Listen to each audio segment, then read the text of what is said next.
Fala família, tudo bom? Passando para lembrar vocês que finalmente o nosso curso saiu, um programa de aproximadamente 120 aulas que trata absolutamente tudo a respeito do universo de cripto e como operar esse mercado.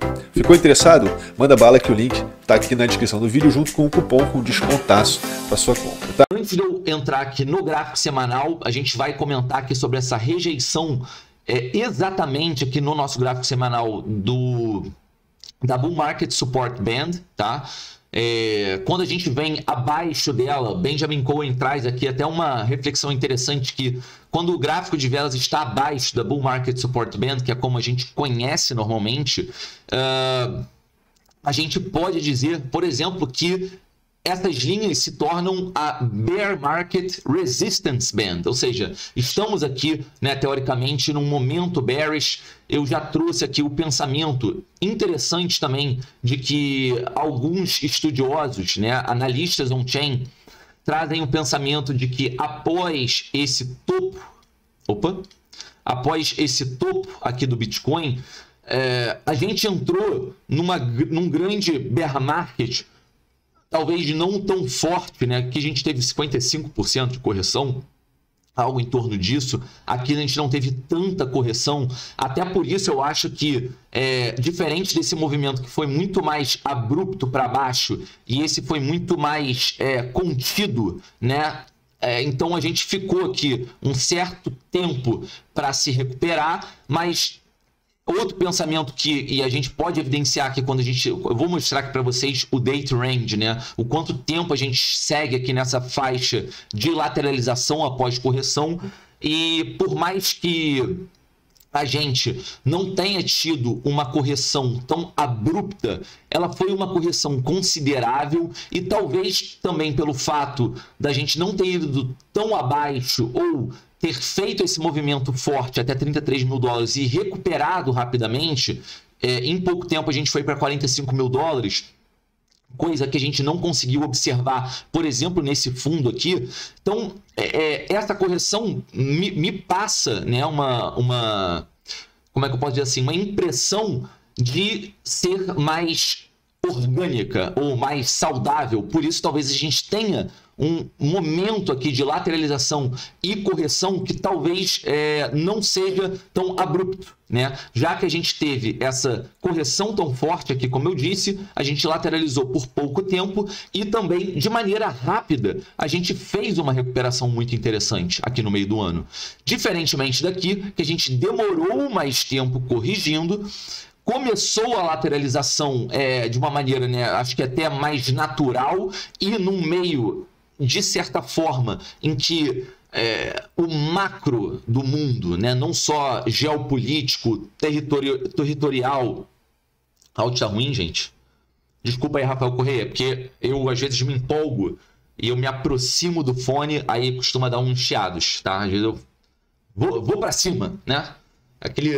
Vou que nem um atacante, vou que nem o Gabigol, vou pra cima da bola, mas enfim, às vezes vou errado, né? Perco uns 4 gols ali no meio dessa tentativa, então vou me afastar, tá? Mas obrigado, eu vou tentar me atentar a isso, eu tô sempre aqui de olho, vou também dar vou passar a leitura ali no chat. Mas enfim, só para concluir o pensamento aqui, é possível, né, que por conta de todo essa instabilidade macro que a gente viva, né, por conta do mundo, não só a inflação, mas uma guerra, a gente viva hoje um momento, né, de força relativa do Bitcoin muito mais forte, tá, do que aqui, por exemplo. Nesse fundo, né, não é só o fato da gente estar num fundo ascendente, né, a gente tem um fundo aqui superior a esse fundo de meio de ciclo, de meio de ano aqui em 2021. Mas ainda assim, isso faz também, tem um outro lado da gente não ter tido uma correção tão forte, que a gente não tenha uma recuperação também tão rápida, tá? No gráfico diário a gente pode ter uma visualização melhor do caminho que a gente pode seguir, eu vou trazer alguns pensamentos, mas aqui no semanal eu acho muito importante, né, ressaltar como mais uma vez, aparentemente, nós fomos rejeitados aqui na Bull Market Support Band. Desde que a gente fez essa passagem para baixo, A gente passou aqui em 29 de novembro de 2021, foi rejeitado aqui, foi rejeitado aqui, foi rejeitado aqui 3 vezes. Aqui a gente chegou perto, mas não chegou a fazer o toque, a gente foi rejeitado até antes de fazer esse toque. Aqui em 28 da semana, né, do dia 28 de fevereiro, chegamos a entrar, mas também fomos rejeitados. E agora, depois de quase um mês, a gente tenta novamente fazer essa ultrapassagem. O que a gente pode também trazer como fato diferente é que desde esse grande movimento aqui de correção, apesar de não ter sido tão abrupto, foi um movimento contínuo, né? Semana após semana, corrigindo, apesar dessa ter uma semana verde aqui, a continuidade do momento foi um movimento de correção, se a gente pegar ali todo esse prazo. Então,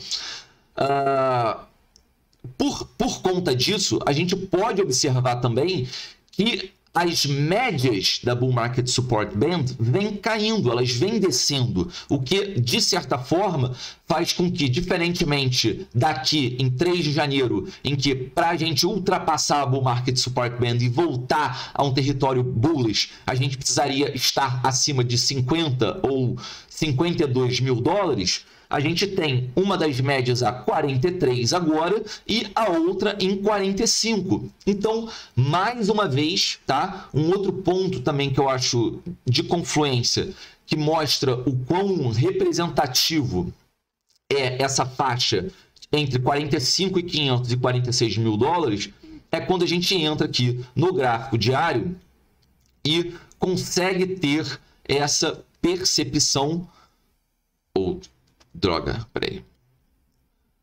ao analisar as velas diárias aqui mais de perto. Então, olha só como esse momento que a gente vive é um momento de uma definição importante. Porque, como eu disse ali na live de membros, a gente já tentou, por algumas vezes, na verdade, umas 3 tentativas, ultrapassar não só essa faixa aqui de 45.400, 45.500, que é uma faixa que vem entre 42 mais ou menos e 45.500 e 46 de acumulação, tá? Esse canal roxo. E aqui em inícios de fevereiro a gente tentou fazer essa ultrapassagem sem sucesso, fez um período aqui de lateralização de mais ou menos uns 10, 14 dias, quase 2 semanas aqui dentro, foi rejeitado desse canal, passou aqui abaixo dessa linha de tendência ascendente, que é uma linha que foi importante para a gente lá atrás, mas nesse curto prazo aqui a gente tem tido bastante atuação de preço passando por ela. Então a gente foi rejeitado nesse suporte, tentamos fazer 2, 3 passagens aqui sem sucesso. O quarto dia a gente chegou aí acima, quinto dia a gente foi abaixo e no dia 28 de fevereiro a gente teoricamente achou que tinha superado, feito uma passagem aqui de sucesso, mas mais uma vez entramos nesse canal aqui de acumulação e que a gente não consegue se manter, tá? Ainda assim, não é nada preocupante, tá? É o que eu disse. Eu acho que a grande batalha do Bitcoin nesse curto prazo que a gente viveu, nesse ano de 2022, tá entre 33 mil dólares e 40 mil dólares, talvez. Então, só o fato da gente ter trabalhado, né, ou se mantido boa parte do tempo em faixas acima desses valores, eu já acho uma vitória muito importante para a gente. Não só pela manutenção de uma formação gráfica aí, que é esse fundo ascendente, duplo fundo ascendente, né? Que a gente vai fazendo, pegando aqui a parte de 2021 e 2022, mas o ponto mais importante para mim é não só o ponto que a gente tem em relação à formação gráfica, mas também algo, né, que eu acho que tem que ser considerado, que é o fator emocional de mercado.